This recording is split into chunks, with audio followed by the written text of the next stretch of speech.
The sting of her palm against my cheek burned hotter than I'd ever imagined a single act could. I stood frozen in my own kitchen, the scent of rosemary and roasted lamb still clinging to the air, while my daughter-in-law, Claire, glared at me with eyes like knives. Her hand trembled, not from regret but from the audacity of her own rage. My son, David, stood behind her, his face a mask of shock. But he didn't move. Not a step. Not a word. That silence cut deeper than her slap. I was Evelyn Harper, the woman who'd built this family's legacy from nothing. And in that moment, I felt the weight of every sacrifice I'd made for them crumble into dust. The argument had started over something trivial: Claire's insistence on selling the old family cabin, a place my late husband, George, had poured his heart into. I'd refused, my voice calm but firm, explaining its sentimental value.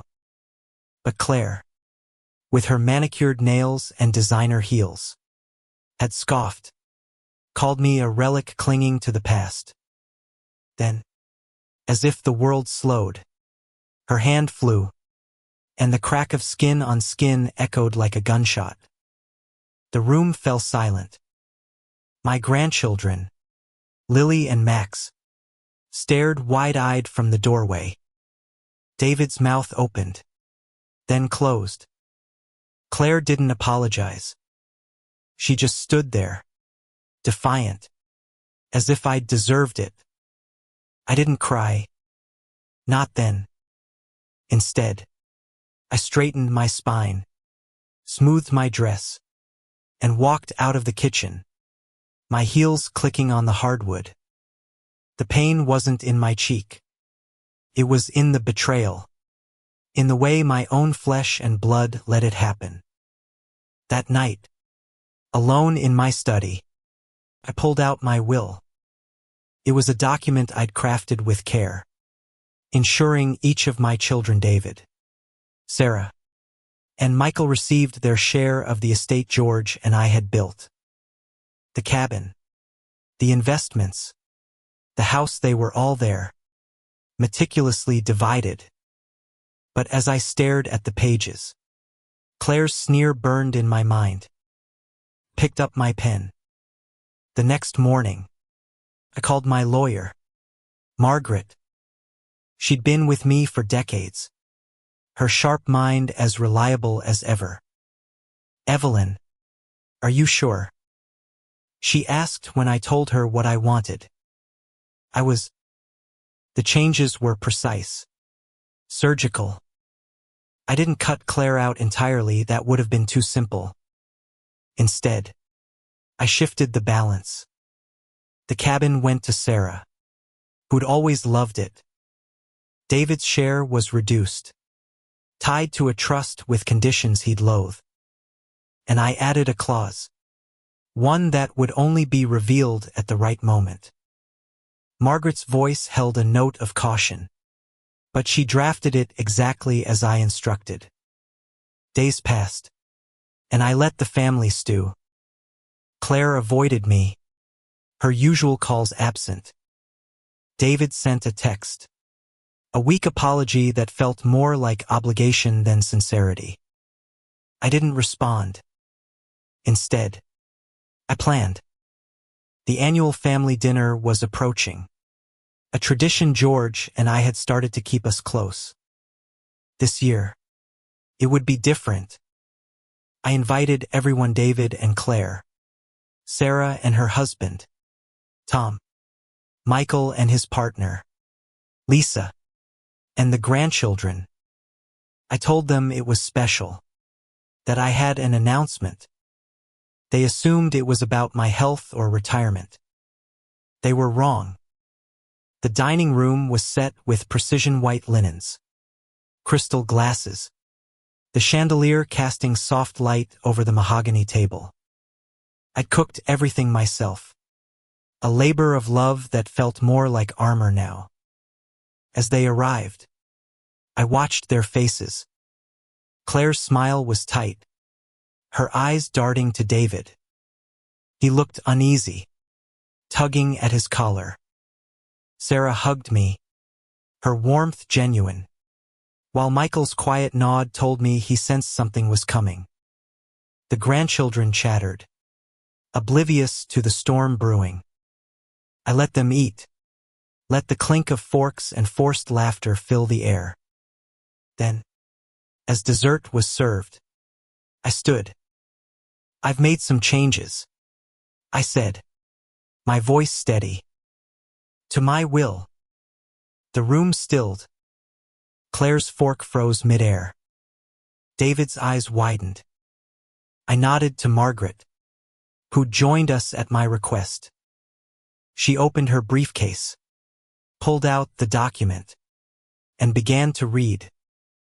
Her voice was clear, unyielding, as she detailed the new terms. Sarah's inheritance of the cabin. David's reduced share, locked in a trust he couldn't touch without my approval. And then, the clause I'd added a provision that if any family member contested the will, their share would be donated to charity. Gasps rippled through the room. Claire's face drained of color. David's hand clenched into a fist. I watched them, my heart pounding but my face calm. This wasn't just about punishment. It was about justice, about reclaiming the respect I'd earned. But as Margaret read on, I felt a flicker of doubt. Had I gone too far? Sarah's eyes met mine, confused but trusting. Michael's jaw tightened, his loyalty to me unspoken but clear. The grandchildren looked lost, their innocence a reminder of what I was fighting for. And Claire, her defiance was gone, replaced by something I couldn't read. Fear. Regret. I didn't know. As Margaret finished, the silence was suffocating. I spoke again, my voice softer now. This family is everything to me. But respect is earned, not demanded. I hope you understand. No one responded. Claire stared at her plate. David looked away. The dinner ended in quiet chaos, with mumbled goodbyes and hurried exits. Alone in the dining room, I poured myself a glass of wine and sat in George's chair. The will was changed. The truth laid bare. But the ache in my chest told me this wasn't over. Revenge felt cold, and redemption was nowhere in sight. The days after the dinner were a quiet war. My phone stayed silent, no calls from David, no texts from Claire. Sarah stopped by once, her eyes searching mine for answers I wasn't ready to give. "Mom, what's going on?" she asked, her voice soft but urgent. I brushed it off, told her it was about protecting what mattered. She didn't push, but her hug lingered, heavy with worry. Michael sent a brief message. Just 3 words, "I'm with you." It was enough to keep me grounded, but not enough to ease the storm in my heart. I'd set something in motion, and there was no turning back. Claire's slap replayed in my mind like a looped film, each sting sharper than the last. I'd raised David to be strong, to stand for what was right, but he'd stood there, mute, as his wife humiliated me. That betrayal gnawed at me, deeper than Claire's hand ever could. I spent hours in the study, staring at old photos, George and me at the cabin, the kids running through the grass, their laughter frozen in time. Those memories felt like a taunt now, a reminder of what I'd lost. But I wasn't done fighting. I started noticing things. Small, subtle shifts. Claire's car was gone from their driveway when I passed by. David's office lights stayed on late, his silhouette hunched over his desk. I heard whispers from neighbors' arguments, raised voices drifting from their house. Part of me wanted to feel satisfied, to believe my will's changes had hit their mark. But another part, the part that still saw David as my little boy, had I broken something irreparable? I pushed the thought away. Justice wasn't supposed to feel good. Then came the letter. It arrived in a plain envelope, Claire's handwriting sharp and deliberate. No greeting, no pretense. Just words, cold and pointed. You think you've won, Evelyn, but you've only made things worse. David's a wreck. The kids are asking questions. Fix this, or I will. No signature, just a threat hanging in the air.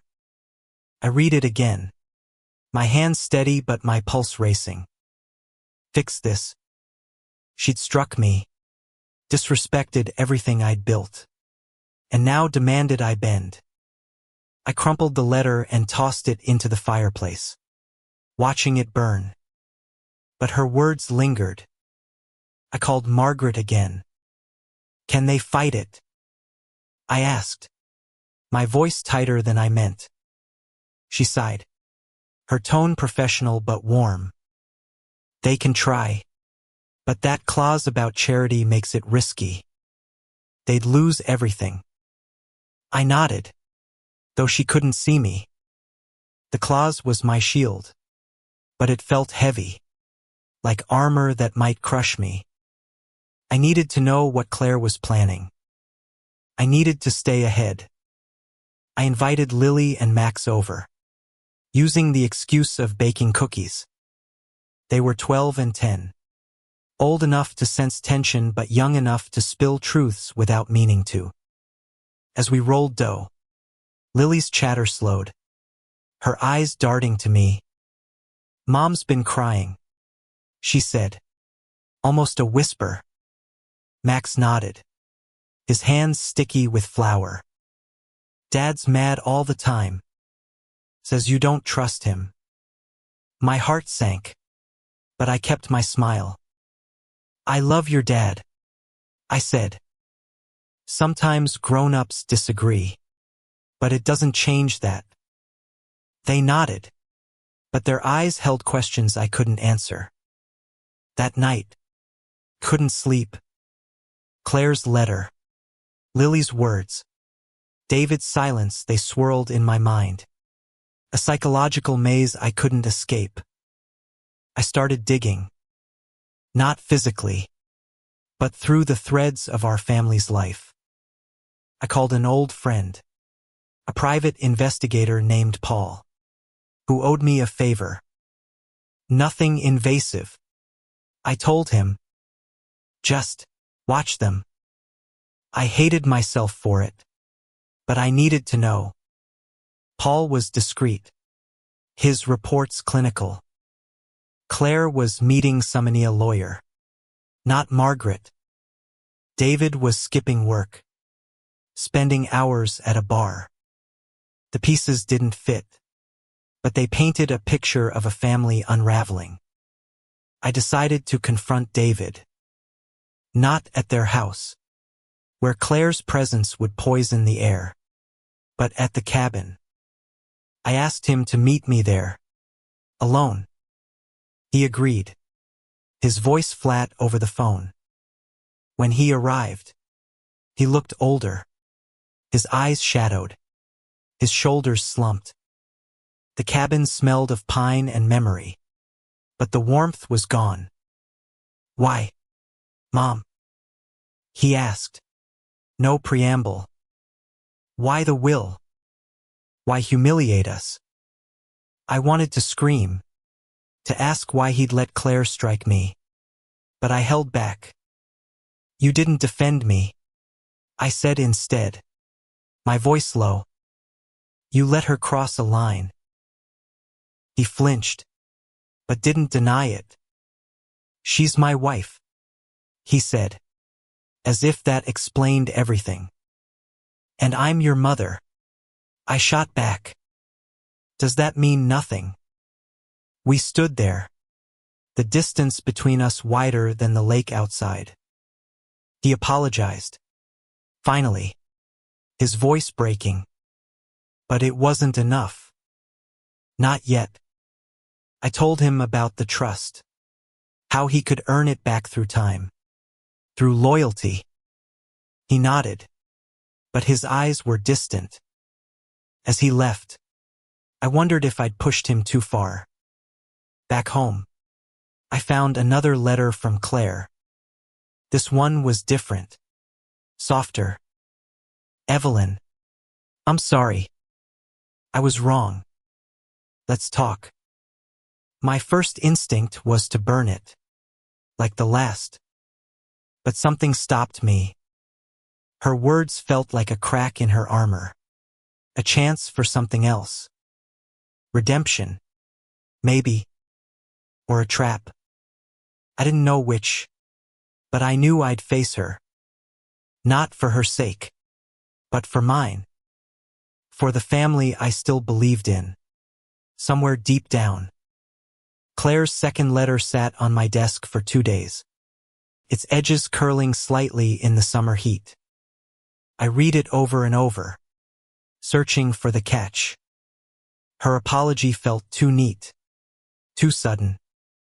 The Claire I knew didn't bend, she broke things, like the fragile piece of our family. But the word sorry gnawed at me, stirring a flicker of hope I didn't trust. I hadn't built a fortune by being naive. Still, I agreed to meet her, choosing neutral ground, a quiet cafe downtown, far from the memories of my kitchen. She was already there when I arrived, sitting by the window, her hands wrapped around a coffee mug. No designer heels today, just flats and a simple blouse. Her eyes flicked up as I approached, and for a moment, I saw something raw, guilt, maybe, or exhaustion. I sat, my posture rigid, and waited. "Evelyn," she started, her voice softer than I'd ever heard. "I crossed a line. I shouldn't have done that." The pause was deliberate, as if saying slapped would make it real again. I didn't respond, letting her words hang. She talked for 10 minutes about stress, about David's late nights, about feeling trapped in my shadow. It wasn't an excuse, she insisted, just context. I listened, my face a mask, but inside, I was dissecting every word. Was this remorse, or a performance? When she finished, I leaned forward. "Why now, Claire? What's changed?" Her eyes darted away, then back. "I don't want to lose this family," she said. "Not for the kids. Not for David." I wanted to believe her, but trust was a currency I'd spent too freely before. We parted with a promise to talk again, but I left feeling unsettled.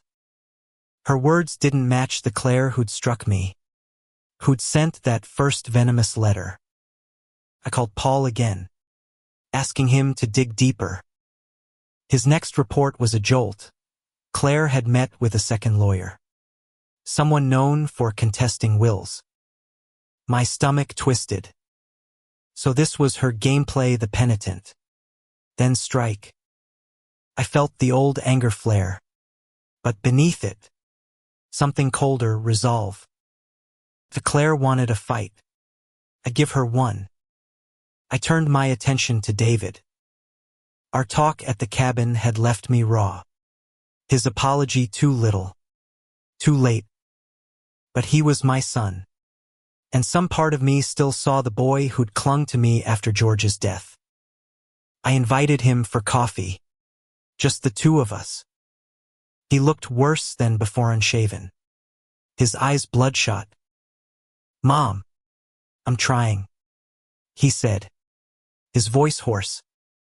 Claire's sorry, but it's complicated. Complicated. The word grated. I told him about the trust again. The conditions, therapy, transparency, rebuilding what we'd lost. He nodded, but his gaze drifted, like a man drowning in his own choices. Back home, I started preparing. If Claire was planning to contest the will, I needed to be ready. I met with Margaret, going over every detail of the document. It's ironclad, she assured me, but her eyes held a warning. They'll try to find a loophole. They always do. I nodded, my mind already racing. I began gathering evidence not just of Claire's slap, but of every slight, every moment she'd undermined me. Old emails, texts, even a recording from the security camera in my kitchen. I hadn't known it caught the slap until I checked. There it was, in grainy black and white, her hand. My flinch, David's inaction. The footage was a weapon, but I didn't want to use it. Not yet. Instead, I focused on the family. I invited Sarah and Michael over, separately, to gauge their thoughts. Sarah was torn, her loyalty to me warring with her love for David. He's stuck, Mom, she said. Claire's intense, but he's trying to fix things. Michael was blunter. She's trouble, he said, his voice low. But David's weak. Always has been. Their words confirmed what I feared. My son was trapped. Not just by Claire but by his own failures. I decided to test Claire's sincerity. I invited her and David to dinner. Just the four of us, me, them, and Margaret. No grandchildren. No buffer. I wanted to see her face to face. To read her. The evening was tense. The air thick with unspoken words. Claire was polite. Almost too perfect. Passing the potatoes with a smile that didn't reach her eyes. David barely spoke, his fork scraping the plate. Margaret watched, her presence a silent reminder of the will. I brought up the cabin, casually, watching Claire's reaction. Her smile faltered, just for a second. After dinner, pulled her aside. If you're truly sorry, I said, my voice low, prove it. Stop the lawyer meetings. Stop the games. Her eyes widened, but she recovered quickly. I don't know what you mean, she said. Too smooth. I didn't push, but I knew. She was playing me, and I was done being played. As they left, I felt the weight of my next move. The footage. The evidence. I could destroy her with it. Expose her to the family. To the world. But as I sat in my study, George's photo staring back at me, I wondered, was revenge worth the cost? The answer came in a call from Paul. Claire's lawyer had requested a copy of the will. They were moving forward. My heart hardened. I told Paul to keep watching, to document everything. I wasn't just fighting for myself anymore. This was about the family, about the legacy George and I had built. Claire thought she could outmaneuver me, but she'd underestimated me. I wasn't just a mother-in-law. I was Evelyn Harper, and I'd survived worse than her. The game was on, and I was no longer playing defense. Claire's lawyer meetings confirmed what I'd suspected. Her apology was a facade, a calculated move to soften me before she struck. I sat in my study. The security footage paused on my laptop. Her hand midair. My face braced for impact. It was more than evidence. It was a mirror, reflecting the fracture in our family. I could release it, let it tear through David and Claire's carefully curated image. But the thought of Lily and Max seeing it stopped me. They didn't deserve that. Not yet. Instead, I focused on strategy. Paul's reports grew more detailed. Claire had met her lawyer 3 times in a week, each meeting longer than the last. She'd been seen at David's office, arguing in hushed tones. I wondered what she was promising him, what lies she was spinning. David hadn't called since our coffee, his silence louder than any argument. I wanted to shake him, to demand he choose him or her. But I knew forcing his hand would only push him further away. I turned to Sarah for insight. She came over, bringing a bottle of wine and her quiet strength. We sat on the porch, the summer air thick with cicadas. "David's scared," she said, swirling her glass. "He knows he failed you, but Claire's got him twisted up." I nodded, my throat tight.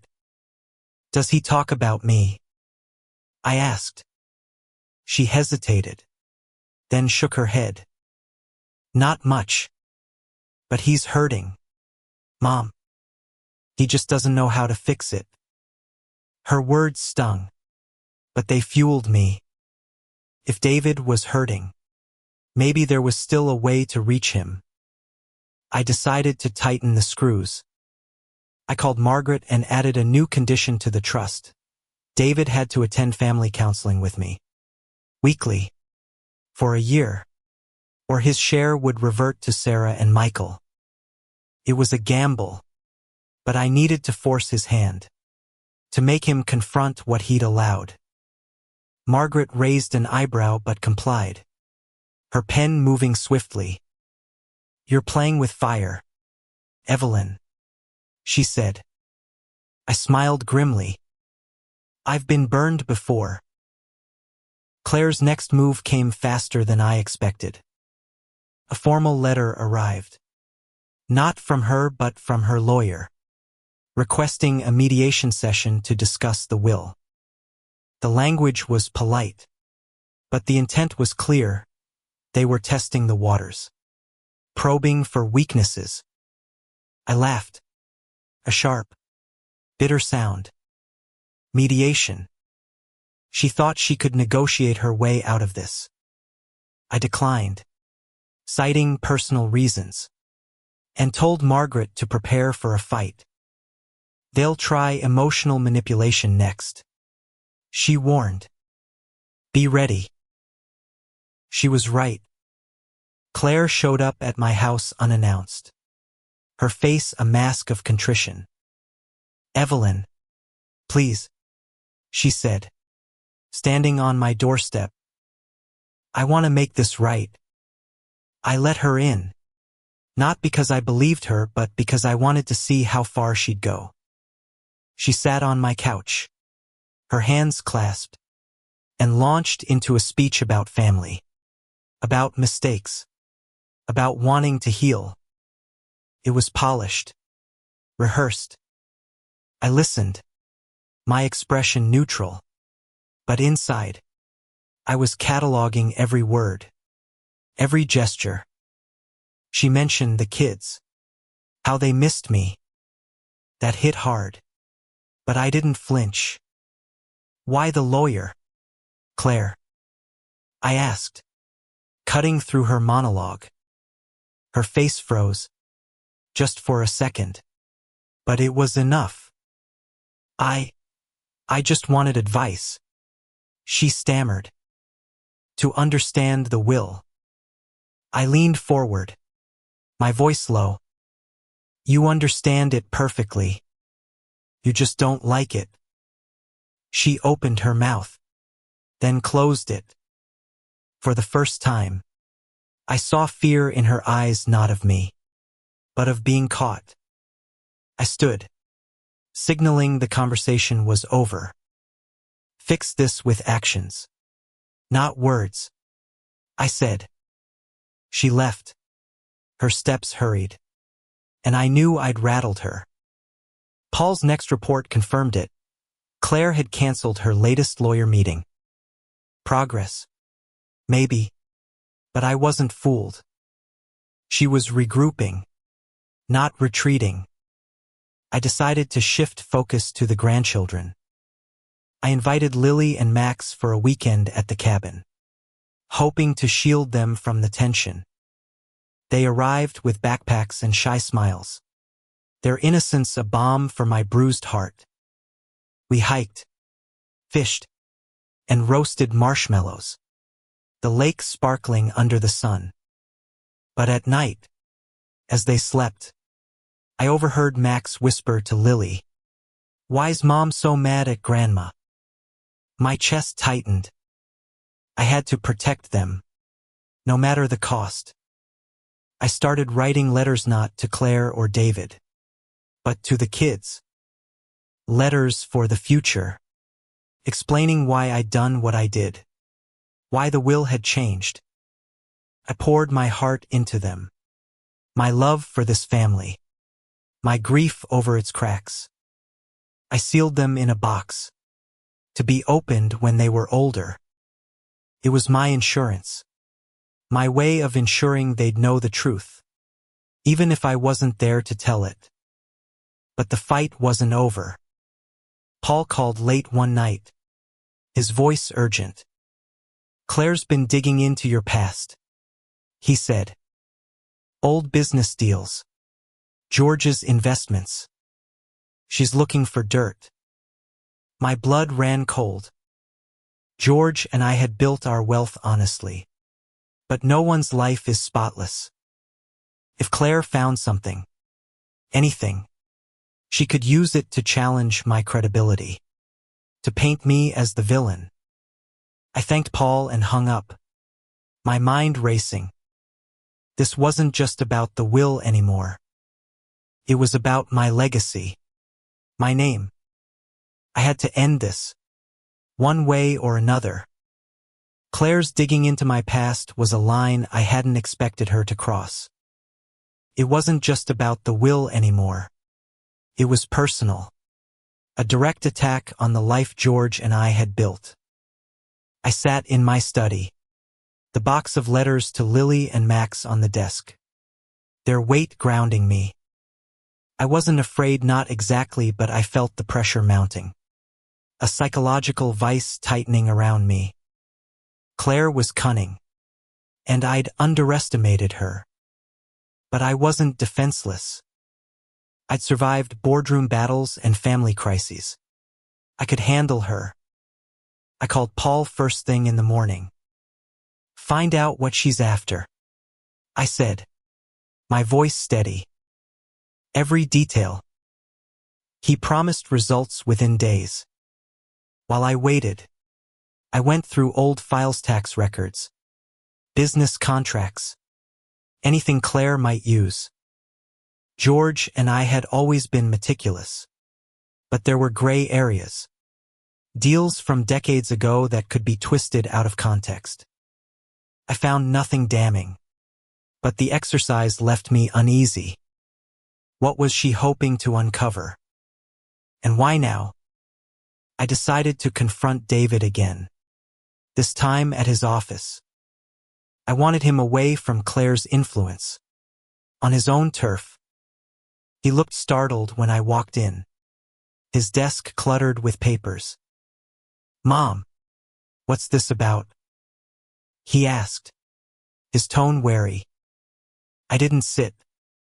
"Claire's digging into my past," I said, watching his face. His eyes widened, then dropped. "I didn't know," he muttered, but his voice lacked conviction. I leaned in, my words sharp. "You're either with her or with me, David. Choose." He didn't answer, just stared at his hands. I left, my heart heavy but my resolve intact. Paul's report came 2 days later. Claire had hired a forensic accountant alongside her lawyer, focusing on a real estate deal from the early 90s, a complex transaction involving a commercial property George had flipped for a significant profit. It was legal, but the paperwork was dense. The kind of thing a skilled manipulator could spin into a scandal. My stomach churned. She wasn't just fighting for the will. She was trying to tarnish my name, to turn the family against me. I called Margaret, briefing her on the details. "We need to counter this," I said. She agreed, suggesting a preemptive disclosure to the family. Framing the deal in my own words. I hesitated. Exposing the past felt like opening a wound. But Margaret was right if Claire controlled the narrative. I'd lose more than money. I invited Sarah, Michael, and their partners to dinner, leaving David and Claire out. The dining room felt emptier without them. The chandeliers light colder. I told the story of the deal, how George had taken a risk, how we'd navigated the legal maze, how it had funded their educations, their futures. Sarah listened, her eyes soft but searching. Michael nodded, his trust unwavering. "Why are you telling us this now?" Sarah asked. I took a breath. "Because Claire's looking for dirt. I want you to hear the truth from me."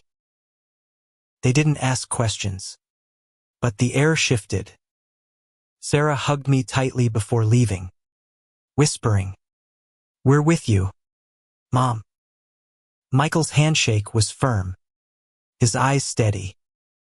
I felt a flicker of hope, but it was tempered by dread. Claire's moves were calculated, and I needed to stay one step ahead. I told Paul to keep digging, to find out who was feeding her information. His next call was a bombshell. Claire had contacted an old business rival of George's, a man named Richard Holt who'd always resented our success. Holt was a ghost from the past, a bitter man who'd lost a bidding war to George decades ago. If Claire was working with him, she had access to rumors, half-truths, maybe even fabricated evidence. I felt the ground shift beneath me. This wasn't just a family feud anymore. It was a war. I spent sleepless nights reconstructing those old deals in my mind, preparing for whatever Claire might throw at me. But I also started thinking about redemption, not just for me, but for David. If I could pull him back, maybe I could save us all. I wrote him a letter, not to mail but to clear my own head. I poured out everything me love, my disappointment, my hope that he'd find his way. I didn't mention Claire, didn't accuse. It was just us, mother and son. Writing it felt like breathing again, but I locked it in the box with the letters to the kids. Then I called him, asking him to meet me at the cabin again. He sounded tired but agreed. When he arrived, I saw the toll this was taking. His face gaunt, his eyes haunted. "Mom, I'm sorry," he said before I could speak. I should have stopped her. It was the first real apology, raw and unpolished. I wanted to hold him, to tell him it was enough, but I couldn't. Not yet. "Then help me fix this," I said. "Talk to Claire. Stop her." He nodded, but his eyes were uncertain. As he left, I felt a spark of hope, but it was fragile. Claire's next move came swiftly, a formal notice from her lawyer, accusing me of mismanaging family assets and demanding an audit. It was a bluff. but a dangerous one. I called Margaret, my voice calm but my heart racing. Let them try, I said. We'll bury them. But as I hung up, I felt the weight of it all. This wasn't just about winning. It was about what I'd lose, David. The kids. The family I'd fought for. I looked at George's photo. His steady gaze a reminder of who I was. I wasn't done. Not by a long shot. The notice from Claire's lawyer was a gauntlet thrown. A challenge I couldn't ignore. It accused me of mismanaging family assets. A vague but loaded claim meant to provoke. I read it in my study, the words blurring as my anger rose. Claire wasn't just fighting for money, she was trying to rewrite our family's history. To paint me as the villain in a story I'd spent decades building. I called Margaret immediately. They're fishing, she said, her voice calm but firm. They've got nothing solid. But we need to shut this down. I agreed. But my mind was already racing toward the next move. I met with Paul again. This time in person. He handed me a file details on Claire's meetings with Richard Holt. They'd met twice. Once at a hotel bar. Once at Holt's office. Paul had no recordings. But he'd overheard enough to know Holt was feeding her old rumors about George's business tactics. He's bitter, Paul said. He'll say anything to hurt you. I nodded, my jaw tight.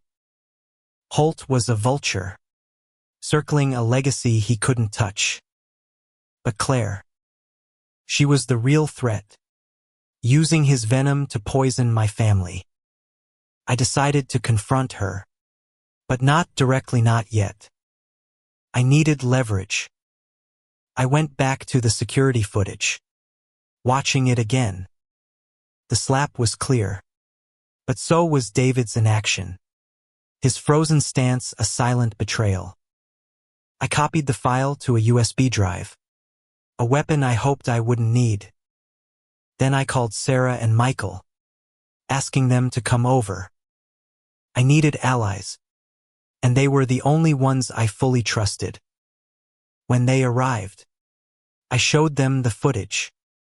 Sarah gasped, her hand covering her mouth. Michael's face hardened. She's out of control, he said. What's your plan, Mom? I told them everything. Claire's lawyer, Holt, the audit demand. Sarah's eyes filled with tears.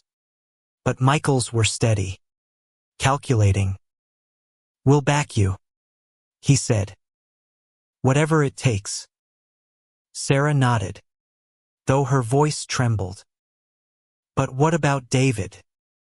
He's caught in the middle. I didn't have an answer. David was my blind spot, the wound I couldn't close. I promised to protect the kids, to keep them out of the crossfire. But beyond that, I was navigating by instinct. The next day, I got a call from David. His voice was shaky, urgent. Mom, Claire's dropping the audit. She says she's done fighting. I didn't believe it. Why the change? I asked. He hesitated. I talked to her. Told her it's tearing us apart. My heart leapt, but skepticism held it back. Was this his doing? Or hers? I agreed to meet them both. At my house this time. I wanted control of the space. The narrative. When they arrived, Claire's demeanor was subdued. Her eyes avoiding mine. David sat close to her. His hand on hers. A united frontier, a leash. We talked for an hour. The conversation a tightrope. Claire apologized again. Her words careful. Measured. I got carried away.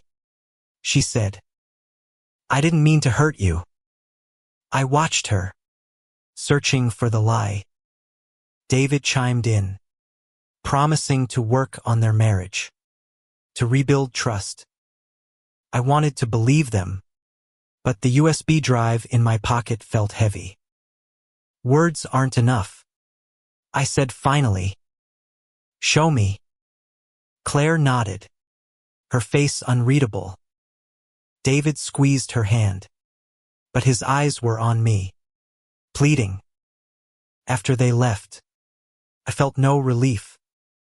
Paul's next report confirmed my doubts. Claire hadn't canceled her meeting with Holt. She was playing both sides, placating me while sharpening her knife. I was done waiting. I called a family meeting not a dinner, but a reckoning. Everyone was invited, including Claire and David. I told Margaret to bring the will, the footage, everything. This ends now, I told her. She didn't argue. The meeting was set for Saturday, at the cabin. The drive there felt like a march to battle, the lake's calm surface mocking my churning thoughts. When everyone arrived, the air was thick with tension. Claire sat stiffly, her smile brittle. David's eyes darted between us. Sarah and Michael flanked me, their presence a quiet strength. The grandchildren were with a sitter some things they didn't need to see. I stood, my voice steady. We're here to clear the air, I said. No more secrets. I started with the truth. Claire's slap. Her lawyer, Holt. I didn't show the footage. Not yet. But I held up the USB drive. Claire's face paled. David's jaw dropped. You recorded it, he whispered. I nodded. I didn't want to use it, but I will if I have to. Claire's mask cracked, her eyes flashing with something fear. Anger. Couldn't tell. You're destroying us, she said, her voice low. No, I replied. You did that when you raised your hand. The room erupted. David stood, shouting about trust. Sarah tried to calm him, while Michael watched, silent but ready. I let them vent, let the chaos spill. Then I signaled Margaret. She read the will again. Every change, every condition. The trust for David, the cabin for Sarah, the charity clause. Claire's hands shook, but she said nothing. When Margaret finished, I spoke. This isn't about money. It's about respect. For me, for George, for this family. David's eyes met mine, and for the first time, I saw something shift. Guilt. Maybe. Or clarity. Claire looked away, her silence louder than any words. The cabin meeting left scars, invisible but deep. David's outburst had faded into a heavy silence. His eyes locked on the floor. Claire's defiance had crumbled, her silence a confession of sorts. Sarah and Michael stayed close, their support unwavering. But I could feel the fracture in our family widening. I'd wanted justice, but this felt like something else war. Maybe. Or a wound I'd opened too wide. As everyone left, David lingered, his hand brushing mine. I'll fix this, Mom, he whispered. I wanted to believe him, but trust was a fragile thing now. The next week was a blur of quiet tension. Paul reported no new meetings between Claire and Holt. But I didn't trust the calm. I kept the USB drive close, a talisman against her next move. Margaret called to confirm the will's new conditions were filed. David's trust now required not just counseling, but a signed agreement from him and Claire to respect family boundaries. It was a long shot, but I needed them to prove they were serious. I spent hours alone, staring at George's photo, asking him what he'd do. He'd always been the softer one, the one who believed in second chances. I wasn't sure I had that in me anymore. Then David called. His voice was different, steadier, but raw. "We're starting therapy," he said. "Claire and me. I want to make this right." My heart caught, but I kept my tone even. "That's a start," I said. "But it's not enough." He didn't argue, just asked to see me. We met at a park. Neutral ground. The air crisp with fall. He looked better, less haunted, but his eyes still carried weight. "Claire's struggling," he admitted. "She knows she went too far." I nodded, waiting. "I'm not choosing between you," he said. "But I need you to meet us halfway." Halfway. The word stung. I've been slapped, betrayed, and now I was supposed to compromise. But his face, me son's face, held a plea I couldn't ignore. "I'll think about it," I said, my voice softer than I meant. He hugged me, quick and fierce, and for a moment, I felt the boy he'd been. As he walked away, I realized something. This wasn't just about Claire anymore. It was about David. About pulling him back before he was lost for good.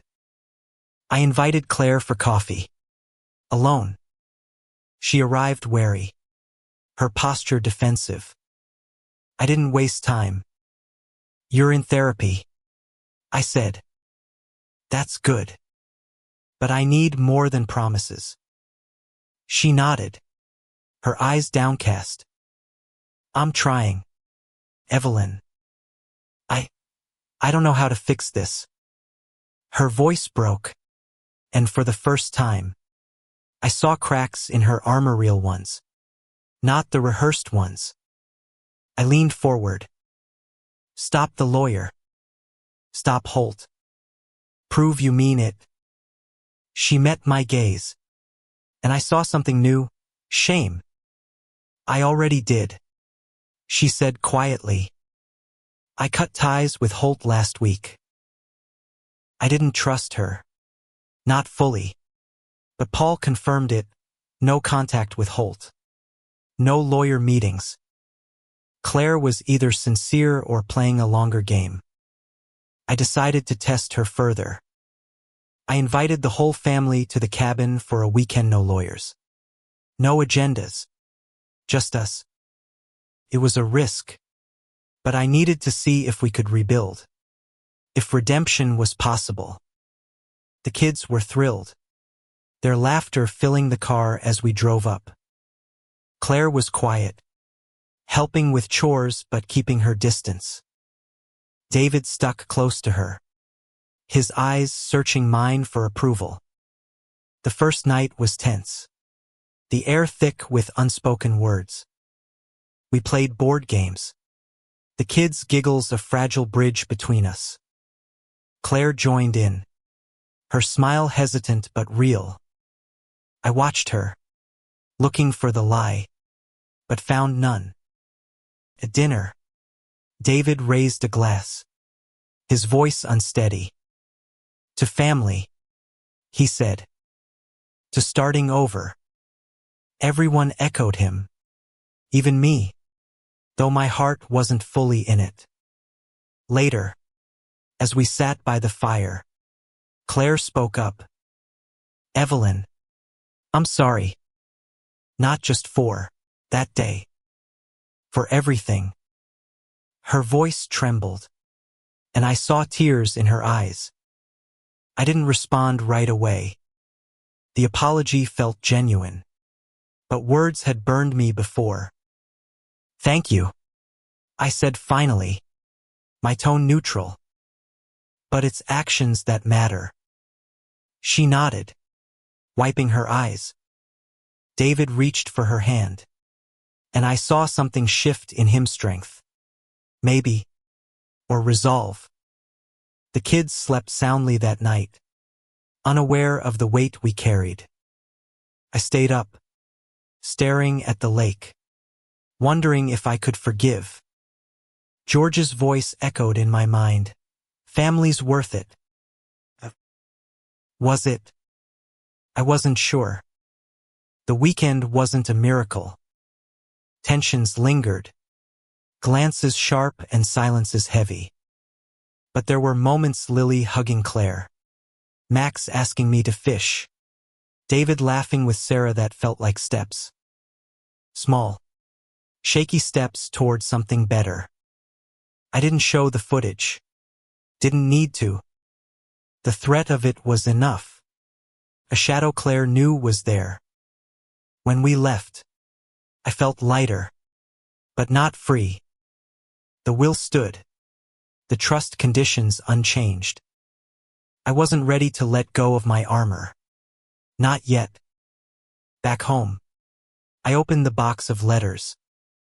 I added one more. To David this time, telling him I believed in him, that I always had.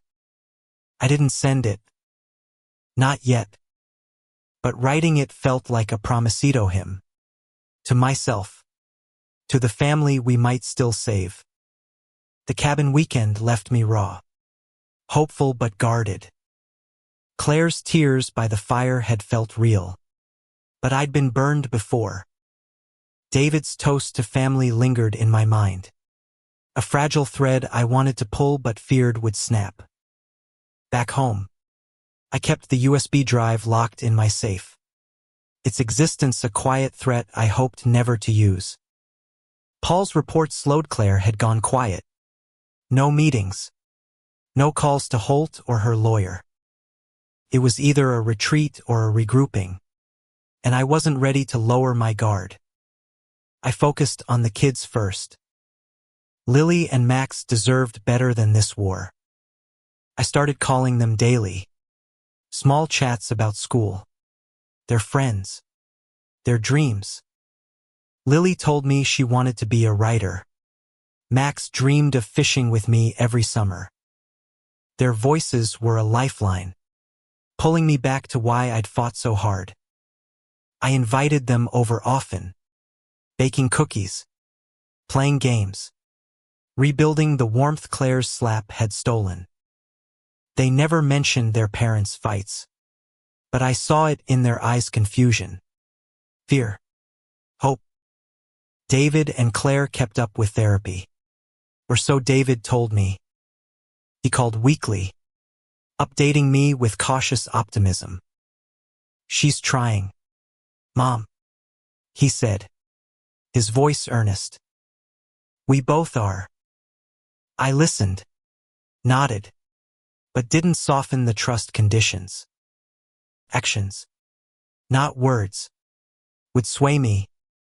I met with Margaret to review the will again, ensuring every clause was airtight. She smiled, a rare warmth in her eyes.